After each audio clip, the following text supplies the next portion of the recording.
രതീഷ്, ബാലാവകാശ കമ്മീഷന്റെ ഇടപെടൽ ഉണ്ടാവുകയാണ്. സംഭവത്തിൽ കേസ് എടുക്കുമെന്ന് അറിയിച്ചിരിക്കുന്നു. ഇപ്പോൾ ആ പ്രതികരണത്തിലേക്ക് പോകാം. ആദ്യം വളരെ ഗൗരവമുള്ള ഒരു വിഷയമായിട്ടാണ് ബാലാവകാശ കമ്മീഷൻ ഈ ഒരു പ്രശ്നത്തെ കാണുന്നത്.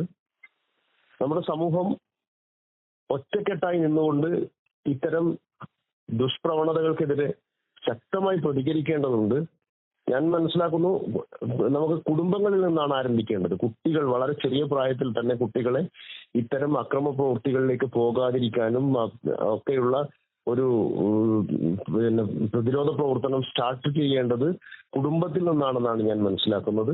തീർച്ചയായും സ്കൂളുകളും അതിനെതിരെ ഒരു പ്രതിരോധ പ്രവർത്തനം ഉണ്ടാവണം, അധ്യാപകരിൽ നിന്നുണ്ടാവണം. പൊതുസമൂഹം ആകെ തന്നെ ഒറ്റക്കെട്ടായി നിന്നുകൊണ്ട് ഇതിനെ പ്രതിരോധിക്കുകയാണ് വേണ്ടത്. കാരണം കുട്ടികൾ നമ്മൾ ഇപ്പോഴടുത്ത് കഴിഞ്ഞ ദിവസം പബ്ലിഷ് ചെയ്തിട്ടുള്ള ഒരു റിപ്പോർട്ടുണ്ട് കുടുംബ കോടതിയിലെ സാഹചര്യങ്ങളെ കുറിച്ച്.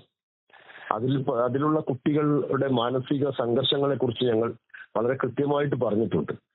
ഇതുപോലുള്ള പ്രശ്നങ്ങളുള്ള വീടുകളിലുള്ള കുട്ടികളാണ് പലപ്പോഴും സമൂഹത്തിൽ പ്രശ്നക്കാരായിട്ട് പിന്നീട് മാറുന്നത്. അതുകൊണ്ട് വീടുകളിൽ നല്ല സാഹചര്യം ഉണ്ടാക്കിയേ മതിയാവും. നല്ല സമൃദ്ധമായ സാഹചര്യം അവിടെ വീടുകളിൽ ഉണ്ടാവണം, സ്കൂളുകളിൽ ഉണ്ടാവണം, പൊതുസമൂഹത്തിലാകെ ഉണ്ടാവണം. കാരണം പൊതുസമൂഹത്തിന്റെ ഒരു പരിച്ഛേദമാണ് കുട്ടികൾ. പൊതുസമൂഹത്തിൽ വർദ്ധിച്ചു വരുന്ന ഇത്തരം തെറ്റായ പ്രവണതകൾക്കെതിരായിട്ട് നമ്മൾ നല്ല രീതിയിലുള്ള ബോധവൽക്കരണം നടത്തിയേ മതിയാവുള്ളൂ. സ്വമേധയാ കേസെടുത്ത് റിപ്പോർട്ട് ആവശ്യപ്പെടും. ഞാനിപ്പോഴവിടെ സന്ദർശിക്കുന്നുണ്ട്. വിവിധ സ്റ്റേക്ക് ഹോൾഡേഴ്സിന്റെ മീറ്റിങ്ങുകൾ ഞങ്ങൾ ജില്ലയിലുടനീളം നടത്തി വരികയായിരുന്നു. ഇന്നലത്തോടുകൂടെ പൂർത്തീകരിച്ചിട്ടുണ്ട്. ആ സ്റ്റേക്ക് ഹോൾഡേഴ്സ് മീറ്റിങ്ങുകളൊക്കെ ഞങ്ങൾ പ്രാധാന്യം കൊടുത്ത് പറഞ്ഞിട്ടുള്ള കാര്യം കുട്ടികളുടെ ഈ പറയുന്ന സ്കൂൾ സംഘർഷങ്ങൾ അടക്കം പരിശോധിക്കാനും പോലീസിന്റെയും എക്സൈസിന്റെയും ഒക്കെ തന്നെ ഇടപെടലുകളും പരിശോധനകളും കർശനമാക്കാനും വേണ്ടിയുള്ള നിർദ്ദേശങ്ങൾ ഞങ്ങൾ കൊടുത്തിട്ടുണ്ടായിരുന്നു.